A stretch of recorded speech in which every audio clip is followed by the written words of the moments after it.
여러분들은 지금까지 신앙생활 하면서 어떤 문제와 상황 가운데 특별히 기도에 집중해야겠다라고 생각했던 적이 있는지 모르겠습니다. 평상시에도 늘 기도하면서 하나님과 교제하고 있는 성도라고 할지라도 때로는 집중해서 기도해야 할 때를 만나기도 하죠. 제가 신앙의 철이 들고 난 다음에 정말 집중해서 하나님께 기도해야겠다라고 생각했던 적, 그리고 그렇게 기도해서 하나님께 특별한 응답을 받았던 적이 몇 번 있는데, 제 기억에 아주 뚜렷하게 남아있는 예를 든다면 사역자로 부르심을 확인하기 위해서 하나님께 집중해서 기도할 때가 있었고요. 또 27살 때는 저희 집사람과 교제를 시작하면서 또 한 주간 기도에 집중했었던 때가 있었습니다. 사역자로 부르심에 대해서 집중적으로 기도했을 때는 사도행전 9장 15절 16절의 말씀으로 하나님께서 응답해 주셨고요.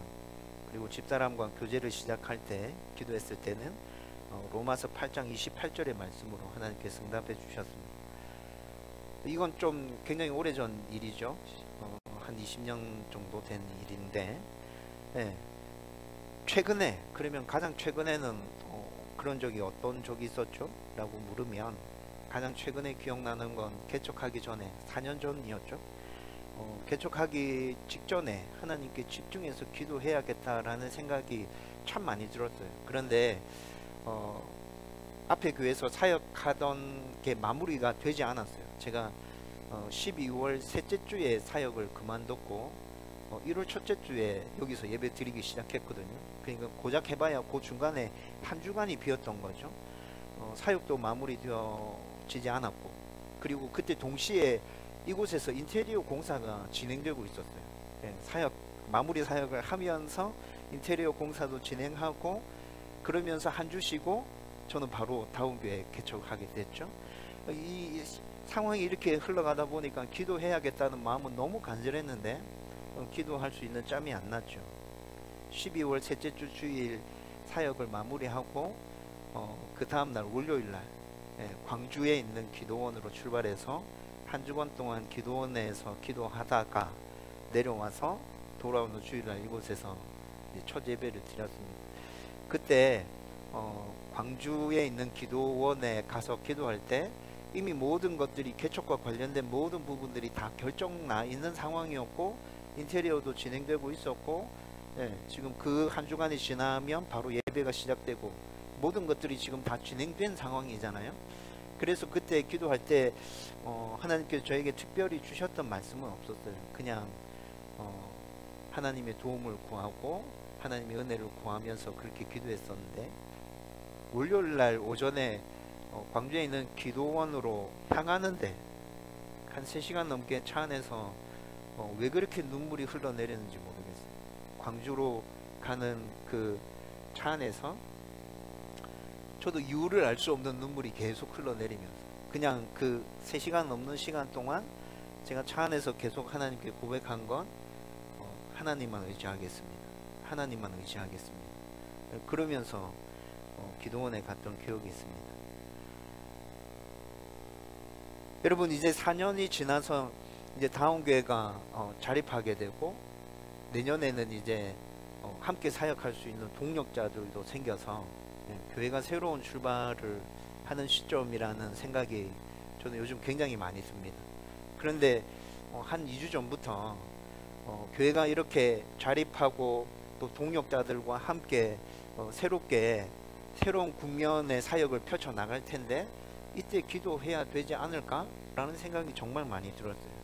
그래서 지금이 집중해서 기도해야 할 때라고 하나님께서 나에게 계속 말씀해 주고 있구나 라는 생각들을 가지고 지금 그렇게 기도하고 있는 중에 있습니다. 기도 시간을 늘리거나 금식하는 건 아니지만 4년 동안 제가 이 교회를 온전한 하나님 주인이신 교회로 세워오기 위해서 몸부림치면서 어떻게 사역했는지에 대해서 다시 돌아보고 있고, 그리고 앞으로 이 교회를 그렇게 세워가기 위해서 내가 어떻게 해야 되는지에 대해서도 계속 그렇게 기도하고 있는 중에 있습니다. 제가 잘못한 것도 굉장히 많이 보였어요. 4년 동안 지나오는 동안에 그렇게 말하면 안 됐었는데 그런 것도 보였고, 이건 정말 절대로 포기하지 말고 주님 오시는 날까지 끝까지 붙들고 가야겠다라고 생각하는 것도 굉장히 많이 보였죠. 아마 여러분들도 신앙생활 하는 중에 집중해서 기도할 때라고 느꼈던 적이 분명히 있었을 것이고, 또 그렇게 집중적으로 기도하면서 하나님의 응답과 은혜를 경험했던 적도 있었을 것입니다. 오늘 우리가 함께 나누려고 하는 말씀은 사울 왕도 집중해서 기도해야 할 때를 만났는데 그가 어떻게 반응했는지에 대해서 살펴보면서 오늘 우리가 붙들어야 하는 교훈을 찾아보려고 합니다. 오늘 말씀 가운데서도 하나님께서 저와 여러분들에게 부어주시는 은혜가 넘쳐나기를 주님의 이름으로 축원드립니다. 지난주에 우리가 살펴본 것처럼 사울 왕은 하나님께 불순종하고 제사장의 영역이었던 제사까지 침범해서 하나님의 눈밖에 나고 말았습니다. 그런데도 사울은 하나님을 바라보지 않고 계속해서 불신앙적인 안목으로 세상의 것만을 계속 바라보다가 하나님과 더욱 멀어지게 되었죠. 그리고 더 큰 문제는 그가 자신의 잘못을 인정하고 회개하지 않는다는 것입니다. 11절과 12절 말씀을 보면 사울은 자신의 잘못에 대해서 계속 다른 사람들에게 그 잘못에 대한 핑계를 돌리고 있습니다. 백성들이 떠났고 사무엘 네가 늦게 왔고 블레셋이 곧 전쟁을 일으킬 것 같아서 나도 어쩔 수 없었다. 계속 이렇게 변명하죠. 여러분, 하나님은 사울이 불순종하고 제사장의 영역인 제사까지 침범해서 죄를 범했지만 회개하기를 원하고 계실 것입니다. 하나님이 사울이 회개하기를 원하신다. 이거 뭐를 보면 알 수 있죠?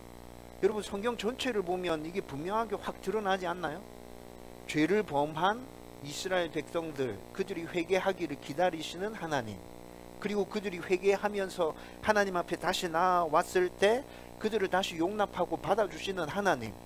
여러분, 성경에서 그 하나님에 대해서 계속 보여주고 있잖아요. 그렇죠? 만약에 사울이 여기서 자신의 잘못을 인정하고 하나님께 부르짖어 기도하기 시작했다면 이후에 전개되는 이야기는 완전히 달라졌을 거예요. 하지만 사울은 자신의 잘못을 인정하며 회개하지 않습니다. 그래서 13절과 14절 말씀에 보면 지금 당장 그에게 내려지는 심판은 아니지만 시간이 한참 지나고 난 후에 사울에게 임한 하나님의 심판이 선고되어지고 있습니다. 여러분, 그 13절과 14절의 내용을 간략하게 요약하면 하나님의 말씀에 순종했다면 너의 나라가 영원히 든든하게 섰을 것인데 불순종했기 때문에 너의 왕위는 이제 폐위될 것이고 하나님의 마음에 합한 다른 사람을 세울 것이다. 여러분, 이 선고가 지금 13절과 14절의 내용이라고. 우리가 읽은 본문에서는 하나님이 사울에게 명령한 것이 정확하게 무엇인지 언급되어지지 않습니다. 그런데 13절 말씀에도 나타나고 있고 14절 말씀에도 나타나고 있고 하나님의 말씀에 불순종했다는 것은 분명하게 드러나고 있습니다. 여러분, 특별히 13절 말씀에 보면 망령되이 행하였도다 이렇게 말씀하고 있죠. 여러분, 이 망령되이라는 이 말을 히브리어로 살펴보면 영적인 부분과 도덕적인 부분, 모든 부분에서 어리석게 행하면서 하나님께 죄를 범했다는 단어로 이 망령이라는 단어가 쓰여지고 있어요. 여러분, 이게 똑같은 단어가 몇 번 쓰여졌는데 역대상 21장에 보면 다윗이 인구조사를 해요. 그렇죠? 하나님께서 다윗이 행한 이 인구조사에 대해서 망령되이 행한 짓이라고 말하고 있습니다. 여러분, 역대하 16장에 가보면 유다 왕 아사가 처음에 개혁을 시작하면서 하나님의 말씀대로 살아가기 위해서 노력하거든요. 그런데 시간이 한참 지나고 난 다음에 아람 왕을 의지하게 됩니다. 아람 왕을 의지하는데 그때도 망령되이 행했다고 하나님께서 아사를 책망하고 있습니다. 이게 무슨 말이에요? 다윗도 그렇고 아사도 그렇고 불순종하고 교만한 죄로 가득 차서 영적으로 도덕적으로 행하면 안 될 짓을 행했다는 것을 오늘 13절에 사용된 똑같은 단어를 사용하시면서 우리 가운데 말씀해 주고 있다. 여러분들이 어떤 일에서 죄를 범했는데 말씀을 묵상하던 중에, 혹은 설교를 듣는 중에, 혹은 기도하는 중에 하나님께서 너 지금 죄를 범한 거야 이렇게 분명하게 알아들을 수 있도록 말씀해 주셨다면 여러분들은 어떻게 할 것 같습니까? 여러분, 정상적인 성도라면 여러분 이렇게 내 죄를 정확하게 말씀해 주시는 그 하나님의 말씀 앞에 납작 엎드려서 회개하는 것이 당연한 모습이죠. 그냥 회개하는 것이 아니라 금식하고 부르짖으면서 회개해야 할 것입니다. 그런데 이런 엄청난 선고를 받고도 사울에게서는 별다른 모습이 나타나지 않습니다. 하나님께서 이미 정한 것이기 때문에 회개해도 소용없다고 생각하는 건가요? 여러분, 사무엘하 11장에서 다윗이 밧세바와 범죄한 후에 하나님의 심판에 대한 선고가 이미 다윗에게 주어졌습니다. 그렇죠? 그런데 다윗이 어떻게 했죠? 그 선고가 주어졌음에도 불구하고 자기 베개가 눈물로 젖을 정도로 울면서 부르짖고 통곡하며 하나님께 회개합니다. 여러분, 그렇게 회개했을 때 하나님의 긍휼하심이 다윗 가운데 다시 임하잖아요. 다윗이 그런 모습을 하나님이 보듬어 주시고 품어 주시잖아요. 여러분, 요나서 읽어보셨나요? 요나서는 하나님의 심판이 선고된 이방나라 우상 숭배와 범죄가 너무나도 넘쳐나서 하나님이 기필코 멸망시키겠다고 선고한 그 니느웨가 회개하고 부르짖기 시작할 때 하나님의 심판이 철회되잖아요. 여러분, 그런데 사울은 하나님의 말씀에 대해서 심판이 선고되었음에도 불구하고 전혀 아무런 반응이 없다고요. 15절 말씀에 보면 사무엘은 지금 이 선고를 하고 기브아로 떠나버립니다. 사울의 모습에서 도무지 바뀔 수 있는 모습을 찾지 못한 것 같아요. 그래서 사무엘이 그냥 하나님께서 이렇게 너에게 심판하신다고 선고하신다 이 말만 남겨놓고 그냥 떠나버리죠. 그리고 난 다음에 바로 이어지는 15절 말씀이 뭐예요? 사울에게 남은 군사가 600명이었더라 이렇게 얘기하고 있어요. 이게 무슨 상황을 얘기하고 있는 거죠? 상황이 이런데도 자신이 계획한 전쟁하는 일들을 계속 진행시키고 있단 말이에요. 여러분, 사울이 만 2년 전에 왕위에 오를 때 여러분 그때도 이런 모습이었나요? 그때는 이런 모습 아니었죠. 그렇죠? 만 2년 전에 왕위에 오를 때 그 마음을 그대로 유지하고 있었다면 그는 지금 자기의 모든 계획을 내려놓고 금식하고 옷을 찢고 죄를 뒤집어 쓰고 부르짖으면서 하나님의 긍휼을 구하면서 기도했을 것입니다. 그런데 왕위에 오를 때 가졌던 그 처음 마음을 다 잊어버리고 그는 지금 눈에 보이는 것, 블레셋과의 전쟁, 이 전쟁을 어떻게 해서든지 이겨서 나의 왕권을 든든하게 만들어야 돼 라는 그 생각밖에 없다는 것이죠. 여러분, 사울의 이런 모습은 신본주의를 이어받은 왕임에도 불구하고 인본주의적인 왕으로서 이스라엘을 통치하려고 하는 모습이 그대로 나타나는 거죠. 여러분, 하나님의 말씀에 불순종한 것도 진짜 큰 죄인데 만 2년 만에 이렇게 자기가 이스라엘의 주인이라고 생각하면서 교만으로 가득 차서 인본주의적인 왕으로 바뀐 것도 사울의 엄청난 죄였습니다. 여러분, 사무엘이 지금 사울의 불순종과 그리고 인본주의적인 왕으로 변해버린 이 교만에 대해서 지적했는데 그는 자신의 죄를 깨닫지도 못하고 회개해야 할 때를 그냥 놓치고 지나쳐버리고 있다고. 여러분, 우리도 가끔 말씀을 묵상하다가 설교를 듣다가 기도하다가 나의 죄를 깨달을 때가 있습니다. 그런데 죄를 인정하고 회개하면 지금 하고 있는 이 일을 그만둬야 할 것 같아요. 사람들과 좋은 관계를 잘 맺고 있는데 내가 지금 회개하면 사람들과 맺고 있는 이 좋은 관계도 어느 부분에 있어서는 정리해야 될 것 같다는 생각이 들기도 합니다.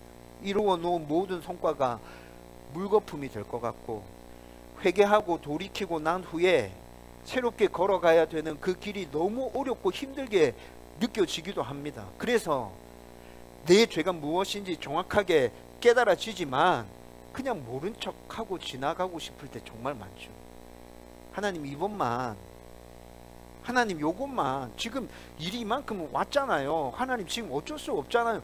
여기서 어떻게 하란 말이에요. 하나님 요것만, 그러고 난 다음에 정신 똑바로 차리고 갈게요. 여러분, 이렇게 얘기하는 우리의 모습 진짜 자주 발견하게 된다. 여러분, 제가 방금 말씀드렸던 대로 돌이키고 회개하면 이런 일이 생길 수도 있습니다. 포기해야 되고 힘들고 어려운 길을 다시 걸어가야 될 때도 있겠죠. 그렇죠? 여러분, 그런데 성경에서 분명하게 말씀해 주는 것을, 그렇게 돌이키고 하나님의 방향으로 돌아서서 다시 걸어갈 때 하나님께서 부어주시는 그 은혜와 복은 네가 지금까지 누려왔던 것과는 비교할 수 없다. 여러분, 성경이 우리에게 말씀해 주는 건 이것 아닌가요? 여러분, 그런데 우리 눈에 보이는 건 뭐예요? 우리 눈에 보이는 건 잃어버릴 것 같이 보이는 그것이 눈에 보이죠. 이것은 지금 내가 삶 속에서 누리고 있는 것들이라고요. 내 삶과 굉장히 밀접하게 연결되어 있어요. 그래서 포기하기가 힘들죠. 그런데 새롭게 우리 가운데 이것과는 비교할 수 없을 정도로 엄청난 은혜와 복이 주어질 것이라고 말씀하는데, 성경에서 말씀하는 그 은혜와 복은 미래적인 것이고 내 눈에 드러나지 않아. 아직 보이지 않아. 그래서 우리는 돌이키고 회개하고 하나님의 방향으로서의 새로운 삶들을 살아가는 것에 대해서 굉장히 그 결정을 내리는 것을 힘들어하고 어려워하게 돼요. 여러분, 그래서 우리에게 필요한 게 뭐예요? 여러분, 우리가 살아가는 현실의 실상의 모습이 이렇거든요.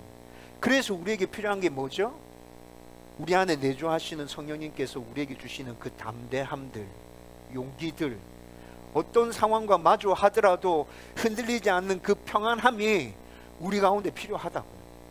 여러분, 그것이 있으면 우리는 앞을 바라보고 주를 바라보고 담대함으로 나갈 수 있어요. 그런데 그 성령의 은혜가 어떻게 주어집니까? 기도하기 시작할 때, 나에게 죄가 있다는 것이 깨달아지고 지금 기도할 때라는 것이 깨달아졌을 때, 기도의 자리에 나아가서 엎드려서 하나님의 은혜를 구하기 시작할 때 성령의 그 은혜가 우리 가운데 주어지는 것이라. 담대함이 생겨요. 용기가 생겨요. 평안함이 생겨요. 그래서 우리는 그 길을 걸어갈 수 있게 되는 거라고요. 한 걸음씩 한 걸음씩, 때로 힘들고 때로 포기할 때, 포기하고 싶은 생각 들 때 있겠지만, 그때도 성령님이 주시는 그 은혜를 부여잡고 그렇게 한 걸음씩 나가다 보면, 아, 하나님이 정말 나에게 은혜 주시고 복 주고 계시구나, 하나님이 내 삶을 꼭 붙들고 계시구나, 그냥 이렇게 계속 가면 하나님이 내 삶을 책임져 주시겠고, 여러분, 이것이 경험되어지면서 우리는 계속 그 길을 걸어갈 수 있게 된다고요. 저와 여러분들이 이 은혜를 경험했으면 좋겠어요. 그리고 힘들게 느껴질지라도 우리 안에 내주하시는 성령님께서 우리에게 합당한 은혜를 부어주실 것이라 확신하고 그 길을 담대함으로 꿋꿋하게 걸어나가는 저와 여러분들 되기를 주님의 이름으로 축원합니다. 그리고 이어지는 말씀을 살펴봐도 사울은 다른 것보다도 더 집중해서 기도해야 될 때라는 것을 계속 발견하게 됩니다. 여러분, 15절 말씀 후반부에 사울에게 남은 군사의 수가 600명이라고 말씀하고 있죠.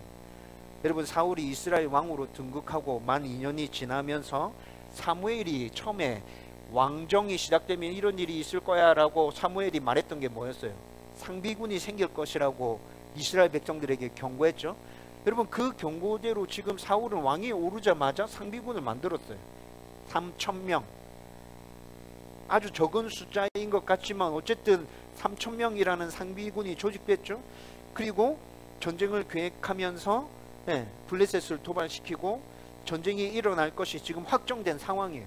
그렇게 확정되어졌을 때 사울은 이스라엘 모든 지파의 장정들에게 전쟁에 출전할 것을 징집하는 명령을 내립니다. 그래서 이스라엘에 있는 모든 장정들이 지금 사울에게로 모여왔습니다. 그래서 지금 블레셋과 대치하고 있는 중에 있죠. 그런데 블레셋과 대치하면서 블레셋의 상황을 이렇게 가만히 보고 있으니까 저들의 위세가 장난 아니에요. 이스라엘 백성들이 블레셋의 그 위세를 보고 주눅 들어서 군사들이 도망치기 시작합니다. 여러분 13장 7절 말씀에 우리 지난주에 잠깐 살펴봤었는데, 여러분 그냥 도망가는 게 아니라 어느 정도로 도망갔다고요? 요단강을 건너서 동편으로 자기 동네, 자기 가족들 버리고 이렇게 도망친 군사들이 있었다고 7절 말씀에 그렇게 기록하고 있죠. 여러분 이들이 이렇게밖에 도주할 수 없었던 이유 뭘까요?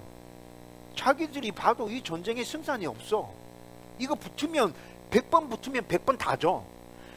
여러분 왜 이들이 이렇게 생각했죠? 숫자적인 면이나 무기적인 면에서 비교가 안 됐다고요. 숫자적인 면 우리가 지난주에 살펴봤잖아요. 병거가 얼마였어요? 블레셋의 병거 3,000, 마병은 얼마였죠? 6,000. 여러분 이스라엘의 상비군들과 전쟁하기 위해서 이스라엘 모든 장정들이 징집되면서 암몬과의 전쟁에서는 33만 명이 징집되어서 나왔다고 얘기하고 있죠. 제가 생각할 때는 지금 이스라엘 병사들의 숫자도 아마 그 정도 됐을 거예요. 그런데 병거가 3,000이고 마병이 6,000이고 보병은 해변의 모래처럼 많아서 수를 세는 것을 포기하고 그냥 은유적으로 이렇게 표현했다고요. 여러분 이스라엘 백성들도 군사로 지금 징집받아서 소집되어 있는 인원들이 30만? 대략 그 정도 될 거예요. 그렇죠? 근데 자기들이 봐도 지금 저쪽에 있는 숫자가 훨씬 많아. 훨씬 많아. 야, 이거 게임이 안 된다. 살려고 하면 지금 도망가야 돼. 그렇게 해서 도망가기 시작합니다. 결국에 사울 옆에 남아있는 군사들 몇 명? 600명. 여러분 그리고 한술 더 떠서 무기의 수준도 비교되지가 않습니다. 오늘 우리가 읽었던 본문 19절과 22절 말씀에서도 밝히고 있듯이 블레셋은 철제 무기로 무장했지만 이스라엘 군인들은 지금 농기구로 무장한 정도입니다. 22절 말씀에 보면 사울과 요나단 외에는 제대로 된 무기를 가진 군사가 없다고 말하고 있죠. 여러분 이것은 보병을 기준으로 한 것이고 병거는 이스라엘 군사들에게 병거 있어요? 없어요? 없어요. 이스라엘 군대의 병거는 언제부터 생겨났다고요? 솔로몬 시대 가야 병거가 생겨납니다. 마병은 이스라엘 군대에 있었는지 없었는지 정확하게 알 수는 없지만 아마 마병이 있었다고 해도 마병이 갖추고 있는 무기들, 조직적인 체계들, 훈련의 정도들, 전술들 이런 거 다 따져보면 이스라엘의 마병과 블레셋의 마병은 지금 붙으면 싸움이 안 되는 상황이라고. 여러분 2주 동안 우리가 지금 블레셋과의 전쟁의 상황에 대해서 계속 말씀을 나누고 있거든요. 여러분 우리가 2주 동안 말씀 생각해 본 거 이렇게 천천히 떠올려 보면 목사님 이 전쟁은 사울이 계획하고 일으킨 전쟁인 것 같은데요. 그러면 사울은 지금 왕이 오르고 난 다음에 이 전쟁을 시작해야겠다고 생각하고 뭘 준비한 거죠? 무기도 준비 안 됐어. 뭐 지금 붙으면은 게임도 안 될 수준에서 지금 전쟁을 일으킨 거잖아요. 그렇죠? 이게 이해가 되지 않아. 도대체 사울은 만 2년 동안 무슨 준비를 하고 지금 이 전쟁을 일으킨 거지? 여러분 그런데 이 의문은 19절과 20절 말씀에 보면 금방 해결되어 줍니다. 여러분 이 당시 고대 근동의 패권은 철기 무기를 가진 블레셋이 가지고 있었고, 그래서 주변 나라들의 철공들을 죽이거나 블레셋으로 다 끌고 가서 철제 무기 생산하는 것을 전면적으로 다 통제하고 있었습니다. 그래서 철제 농기구를 수리할 때에도 주변에 있었던 모든 나라들은 그 농기구를 가지고 블레셋으로 가야만 했었습니다. 여러분 이렇게 함으로 무기를 통제하는 것과 동시에 농기구를 수리해주고 다듬어주는 그 대가로 수입도 블레셋이 다 챙기고 있는 거죠. 여러분 군사들의 수에서도 비교할 수 없을 정도로 밀리는 상황인데 무기에서까지 이런 상황이라고 하면 여러분 제가 이스라엘 군사라고 하더라도 도망갈 생각만 하고 있었을 것 같습니다. 여러분 그렇지 않나요? 군사적인 숫자에도 완전 밀리는 게 눈에 보여. 무기도 택도 없어. 여러분들이 이스라엘의 군사였다면 지금 이 상황에서 전쟁하고 싶은 마음이 진짜 생겨날까요? 여러분 간단하게 다시 정리해보면 사울의 상황은 군사의 수로도 무기로도 블레셋과의 싸움이 되지 않는 상황입니다. 여러분, 그러니까 처음부터 하나님이 명령한 것이 아니라면 블레셋과의 전쟁을 시도하면 안 됐다는 말인 거예요. 그리고 17절과 18절 말씀해 보면 블레셋이 전면전을 시작하기 위해서 군대를 본격적으로 움직이고 있는 모습이 나타납니다. 블레셋의 노략군들이 세대로 나누어서 사울과 이스라엘 군사들이 주둔하고 있는 곳을 협공으로 공격하기 위해서 지금 움직이고 있는 거예요. 여러분, 그런데 이들이 향하는 곳이 정확하게 다 기록되어져 있습니다. 여러분, 전쟁에서 군대가 움직일 때 군대가 움직이는 곳을 이렇게 정확하게 표현하고 있는 것 여러분 혹시 보신 적 있나요? 여러분, 이렇게 전쟁하면 다 집니다. 이렇게 전쟁하는 거 진짜 위험한 짓이거든요. 군사들을 몇 대로 나누고 어떻게 이동해서 어디에 집결하고 어디를 공격할 것인가는 철저하게 군사 기밀에 붙여지는 것이고, 여러분, 이것에 따라서 전쟁의 승패가 좌우된다고요. 여러분, 그런데 블레셋은 지금 어떻게 하고 있어요? 자기들이 움직이고 있는 모든 진로들을 떳떳하게 다 까고 있어요. 보란 듯이. 여러분, 이게 무슨 얘기예요? 학자들이 이렇게 블레셋이 이동하고 있는 것들 왜 이런지 추측해 볼 때, 여러분, 블레셋이 지금 이렇게 움직이는 것은 당시 전쟁의 전술에서 가장 기본적인 작전입니다. 세대를 나누어서 협공하는 것, 가장 기본적인 작전인데, 여러분, 특별히 모든 것들을 다 노출시켜서 이런 작전을 수행하는 것은 군사의 수와 무기 모든 부분에 있어서 압도적인 쪽이 모든 전략을 다 드러내면서 상대를 지금 기만하면서 한번 붙어보자, 나와봐라, 이런 식으로 지금 전쟁을 치르고 있는 것이라고. 여러분, 사무엘상 11장 11절 말씀 보면 사울이 암몬과의 전쟁에서도 이 방법으로 전쟁을 했어요. 11장 11절 말씀 보면 사울이 33만의 군사들을 세대로 나누어서 암몬을 치거든요. 여러분, 그때 그 당시의 전쟁에 있어서 암몬과 붙을 때도 이스라엘은 무기적인 면에서 군사적인 면에서 형편이 없었다고 제가 말씀드렸잖아요. 그런데 어떻게 이런 전술을 펴서 공격할 수 있죠? 그때 그 전쟁은 하나님의 전쟁이었어요. 하나님이 말씀하신 전쟁이었잖아요.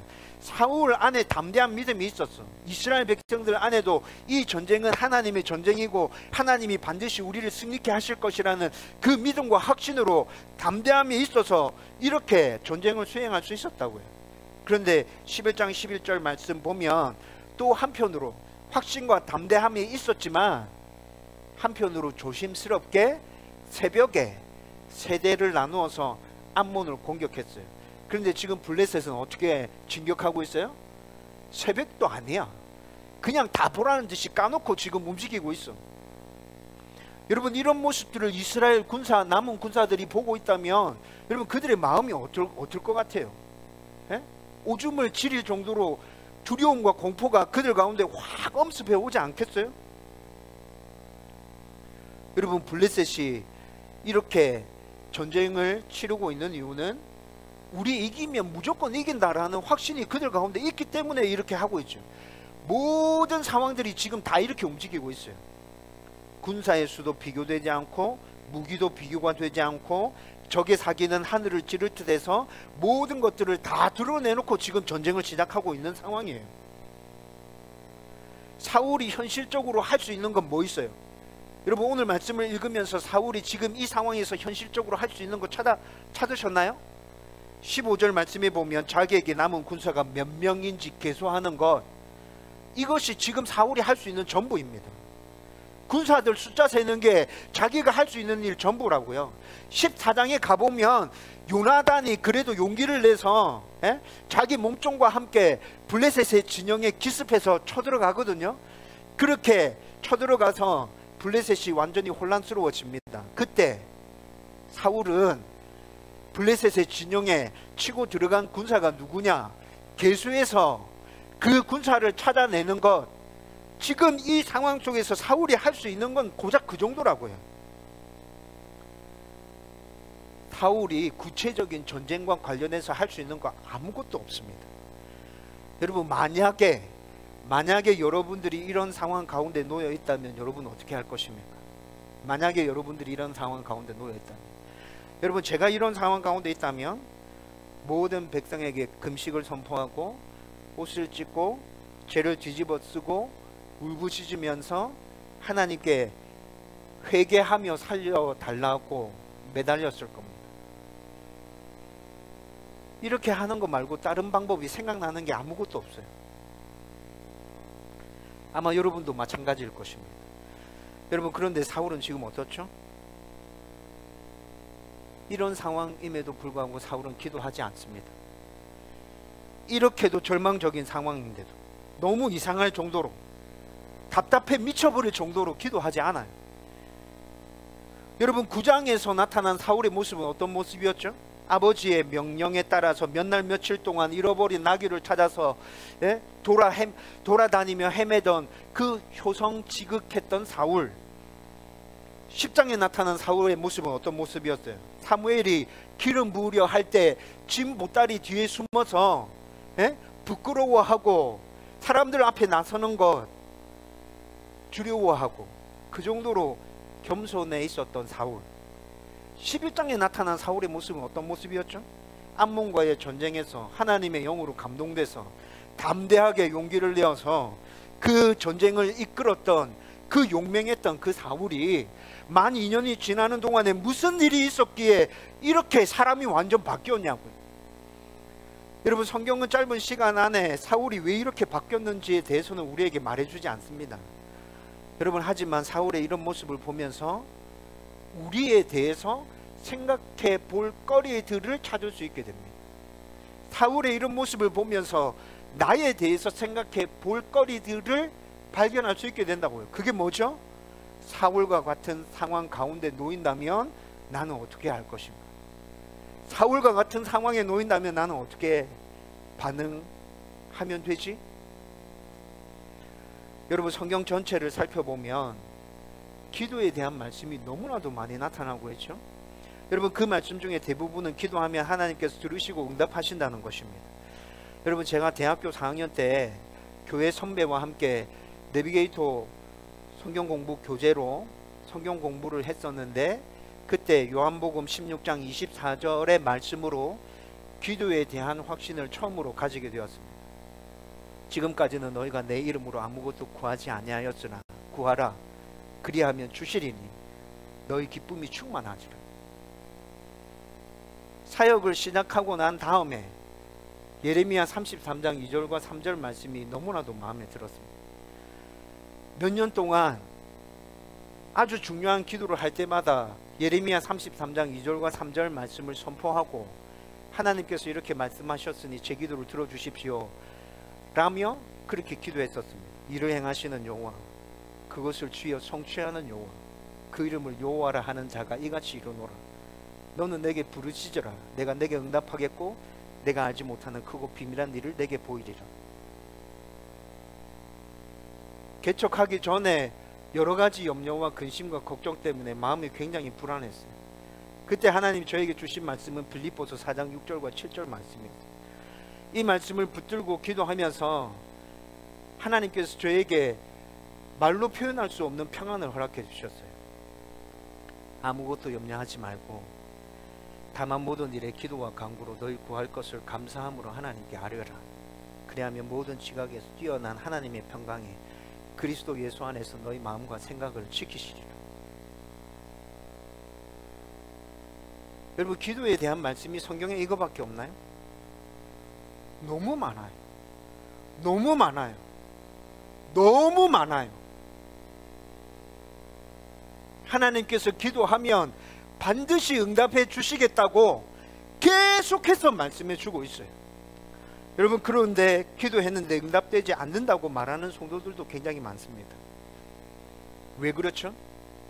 기도했는데 응답되지 않는다고 말하는 성도들은 뭔가를 잘못 알고 있어요. 응답되지 않은 게 아니라 하나님께서는 안 된다고 응답하신 거죠. 안 된다고 응답하셨지만 자기가 원하는 대로 기도 응답이 이루어지지 않았다고, 하나님이 듣지 않았다 말하고 하나님이 응답해 주지 않는다고 말합니다. 여러분, 제가 늘 얘기하잖아요. 하나님은 전지전능하시며 항상 우리에게 좋은 것만을 주시는 선한 아버지이십니다. 하나님은 우리와 관련된 모든 것들을 처음부터 끝까지 다 보고 계십니다. 우리가 요구하는 것이 우리는 그것이 이후에 나에게 어떤 영향을 끼칠지 모르지만 하나님은 그것까지 다 보시면서 우리가 요구하는 그것이 나중에 우리에게 해로 작용하게 될 것이면 안 돼 라고 말씀하십니다. 안 돼. 여러분, 그런데 우리가 진심으로 하나님을 의지하면서 그렇게 기도하는 거라면 잘못 기도할 때도 참 많죠. 그런데 하나님 우리 기도를 어떻게 응답해 주세요? 안 돼라고 답하셨지만 세상에서 느낄 수 없는 평안함을 우리에게 주심으로 응답해 주십니다.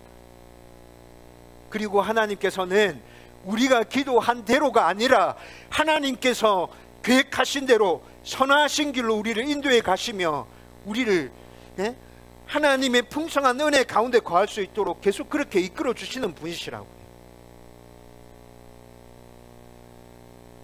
이런 평안이 우리 안에 있고 하나님이 우리를 그렇게 이끌고 가신다는 것을 알고 있다면 내 기도한 대로 응답되어지지 않는다 할지라도 우리는 어떤 일이 생길 때마다 날마다 하나님께 기도하며 하나님과 동행하며 살아갈 수 있을 것입니다.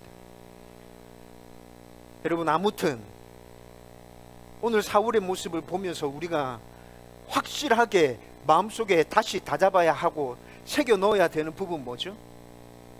어떤 일이든지 성도는 하나님께 기도하며 하나님께 나의 모든 일들에 대해서 아뢰며 그렇게 이 세상을 살아가야 돼.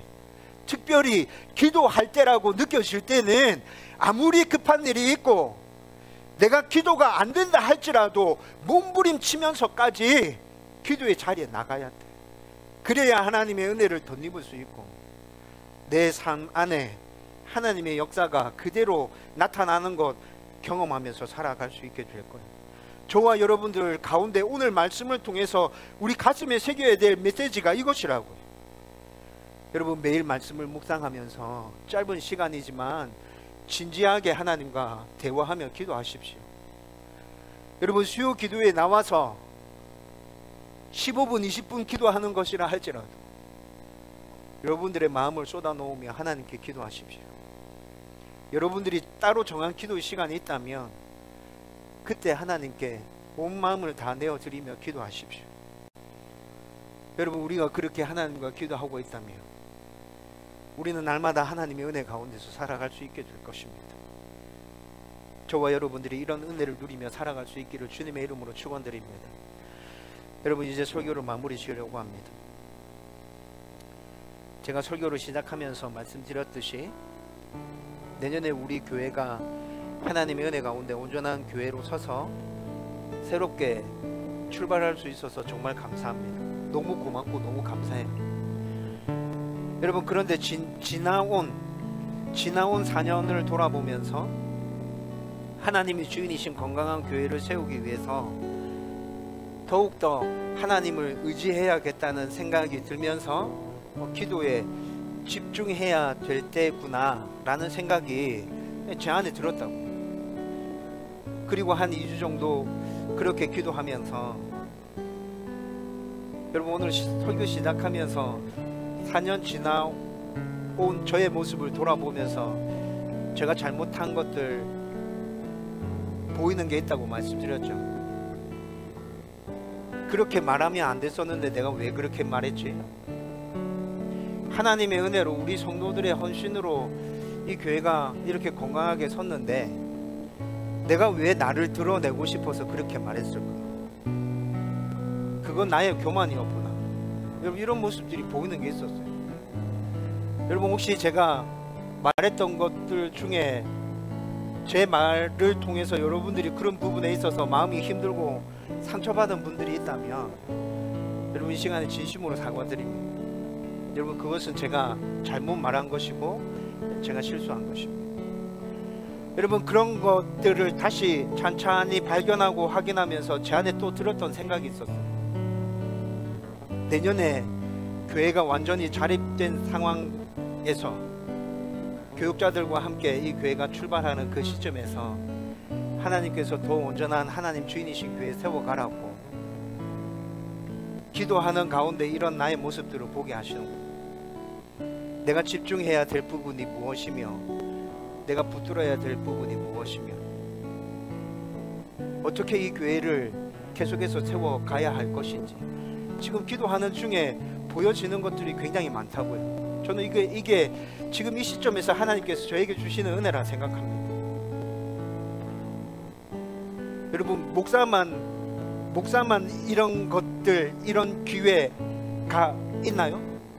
목사에게만 하나님께서 특별히 기도하라고 말씀하시나요? 그건 아니잖아요. 그렇죠? 여러분들의 삶 가운데서 하나님께서 집중해서 기도할 때라고 말씀하실 때가 있을 겁니다. 여러분 그때 하나님께 집중하면서 나가십시오. 내가 중요하게 생각하는 일들을 좀 내려놓고라도 하나님께 기도하는 그 일에 집중하기 위해서 좀 발버둥 쳐보십시오. 하나님께서 부어주시는 새로운 은혜를 경험하게 될 것입니다. 더 온전한 하나님의 사람으로 저와 여러분들이 더 굳게 서게 될 거라고. 이런 은혜가 우리 가운데 넘쳐나기를 주님의 이름으로 축원드립니다.